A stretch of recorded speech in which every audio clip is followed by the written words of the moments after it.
दोस्तों जब भी हम ट्रेड लेते हैं तो कैंडल्स के बेस पे ही ट्रेड लेते हैं। लेकिन दोस्तों जो भी नए लोग होते हैं, जो भी बिगिनर्स होते हैं, जो अभी अभी स्टॉक मार्केट को स्टार्ट कर रहे हैं, ट्रेडिंग स्टार्ट कर रहे हैं, उनको कैंडलस्टिक पैटर्न को रीड करना नहीं आता। इसलिए दोस्तों आज का जो ये वीडियो है वो कैंडलस्टिक पैटर्न को रीड करने के ऊपर है। यानी कि दोस्तों अगर आपको कैंडलस्टिक पैटर्न को रीड करना ही नहीं आता, आपको पता नहीं है कि कैंडलस्टिक पैटर्न को कैसे देखा जाता है और हमें कैसे देखना चाहिए, देखने के बाद हमें क्या पता चलता है और जो कैंडल्स होते हैं वो हमें क्या कहने की कोशिश करते हैं, ये अगर आपको नहीं पता तो इस वीडियो को आप ध्यान से देखो। अब एंड तक अगर आप इस वीडियो को देखोगे तो आपको सब कुछ डिटेल में पता चल जाएगा और आपके माइंड में कैंडल्स को लेकर जो भी कंफ्यूजन है, जो भी क्वेश्चंस है, उनका जो आंसर है वो आपको इस वीडियो के अंदर मिल जाएगा।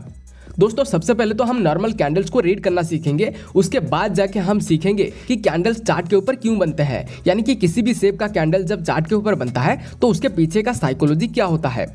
दोस्तों आप लोगों के सामने दो कैंडल्स मैंने रखा है, पहला है ग्रीन कैंडल, दूसरा है रेड कैंडल। और इन दोनों को रीड करने से पहले मैं आपको बताना चाहूंगा कि अगर आप नए हो, बिगनर हो, तो आप इस वीडियो को एंड तक देखो। अगर आपको पता है कि कैंडल्स को कैसे रीड किया जाता है और हमें कैंडल क्या कहने की कोशिश करते हैं, तब भी आप इस वीडियो को एंड तक देखो, क्योंकि दोस्तों लास्ट में मैं आपको बताऊंगा कि कैंडल जब चार्ट के ऊपर बनते हैं तो उनके पीछे का साइकोलॉजी क्या होता है। ओके तो दोस्तों सबसे पहले बात कर लेते हैं ग्रीन कैंडल के बारे में कि ग्रीन कैंडल को क्या कहा जाता है। दोस्तों ग्रीन कैंडल को बुलिश कैंडल कहा जाता है, यानी कि ये बुल कैंडल है। और जो रेड कैंडल होता है उससे बेरिश कैंडल कहा जाता है, यानी कि बेयर है। दोस्तों जब भी मार्केट में सेलर्स ज्यादा हो जाते हैं तब हमें ग्रीन कैंडल चार्ट के ऊपर देखने को मिलते हैं। लेकिन जब भी बायर्स ज्यादा हो जाते हैं, यानी कि मार्केट में ज्यादातर बायर्स आ जाते हैं, तो वहां पे हमें एक ग्रीन कैंडल देखने को मिल जाता है।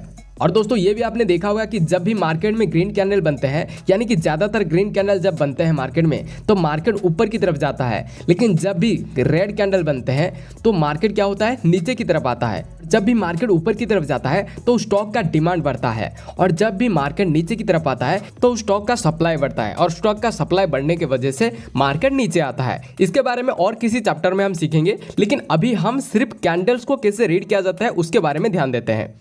दोस्तों हमेशा आप ध्यान रखना कि जब भी ग्रीन कलर का एक कैंडल बनता है तो उसका जो ओपन पॉइंट होता है वो नीचे के साइड में होता है, यानी कि यहाँ पे उसका ओपन पॉइंट होता है और ये उसका क्लोजिंग पॉइंट होता है। यानी कि ग्रीन कलर कैंडल हमेशा नीचे से ओपन होता है और ऊपर जाके क्लोज होता है।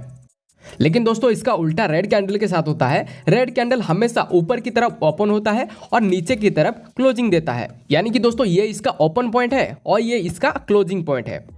अब दोस्तों ग्रीन कैंडल और रेड कैंडल दोनों में आपको ऊपर की तरफ और नीचे की तरफ दो स्टिक दिखाई दे रहे होंगे, और इन दोनों स्टिक को कहा जाता है शैडो। ये होता है अपर शैडो, ये होता है लोअर शैडो। अब दोस्तों इस अपर शैडो के ऊपर के पॉइंट को कहा जाता है हाई, यानी कि ये कैंडल का हाई है, और नीचे शैडो के नीचे वाले पॉइंट को कहा जाता है लो, यानी कि ये कैंडल का लो है। तो ये हाई और लो आपको रेड कैंडल में भी देखने को मिलेंगे। अब दोस्तों लास्ट पॉइंट है बॉडी, यानी कि ये जो बीच वाला पार्ट है, इस बीच वाले पार्ट को कहा जाता है बॉडी। ये कैंडल का बॉडी है। यहाँ पे आपको ग्रीन कैंडल में भी देखने को मिल रहा है बॉडी, और आपको रेड कैंडल में भी बॉडी देखने को मिल रहा है। ओके तो इतना आपको क्लियर हो गया। अगर अभी तक आपको सब कुछ क्लियर हो चुका है तो बहुत बढ़िया है, आप बहुत जल्दी सीख रहे हो। अब दोस्तों मैं आपको बताता हूँ कि इसके पीछे का लॉजिक क्या है, यानी कि ये हाई क्यों बनता है, लो क्यों बनता है और ये बॉडी क्यों बनता है। दोस्तों मान लो कि ये 5 मिनट टाइम फ्रेम का कैंडल है, यानी कि 5 मिनट के अंदर ये कैंडल बना है।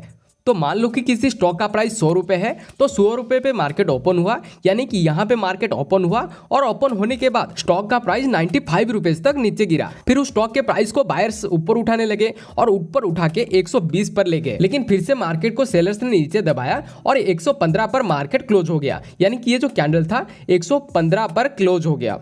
क्लियर हो गया दोस्तों। इससे हमें यह पता चलता है कि मार्केट 100 रुपये पर ओपन हुआ और 5 मिनट के अंदर प्राइस लोएस्ट 95 रुपीज तक गया था, और 5 मिनट के अंदर हाईएस्ट 120 पर प्राइस गया था, और मार्केट जब क्लोज हुआ तो 115 पर क्लोज हो गया।